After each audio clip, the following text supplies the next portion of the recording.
गिलगित बल्तिस्तान के 24 हलकों में पोलिंग का अमल जारी है। वोटर्स की बड़ी तादाद पोलिंग स्टेशन के बाहर मौजूद है। मजीद क्या तफसीलात हैं, स्टोर से नुमाइंदा बोलियों सुबहान सुहेल से जानेंगे। जी सुबहान, बताइएगा। जी बिल्कुल, मैं इस वक्त मौजूद हूँ जिला स्टोर GBA 14 हल्का 2 स्टोर में मौजूद हूँ।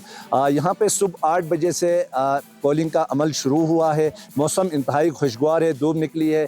यहाँ पे ख़वातीन, जवान और बूढ़े अपने उम्मीदवार को वोट करने के लिए लाइनों में खड़े हैं। इंतहाई नज़्म व ज़ब्त के साथ अब तक बाकायदा इलेक्शन का अमल जारी है। मैं इस वक्त मौजूद हूँ हल्का 2 GBA 14 हल्का 2 स्टोर के पोलिंग स्टेशन है, अहमदाबाद पोलिंग स्टेशन में यहाँ मौजूद हूँ। और यहाँ पे ये बताता चलूँ, हुकूमत गिलगित बल्तिस्तान इलेक्शन कमिश्नर गिलगित बल्तिस्तान के खुसूसी अहकामात की रोशनी में ज़िली इंतज़ामिया ने यहाँ पे पंजाब पुलिस के 686 जो नफरी है उसको यहाँ सिक्योरिटी के लिए तैनात किया है, जबकि पाकिस्तान आर्मी के 139 जो नफरी है वो भी रिज़र्व तौर पे यहाँ पे अपनी खिदमात सर अंजाम देने के लिए, किसी भी नाखुशगवार वाक़े से निपटने के लिए रिज़र्व तौर पे तैयार हैं। यहाँ पे ये बताता चलूँ कि स्टोर के दोनों हलकों में 111 पोलिंग स्टेशन का क़याम अमल में लाया गया है, जिसमें से 35 पोलिंग स्टेशन जो हैं इंतहाई हसास करार दिए हैं।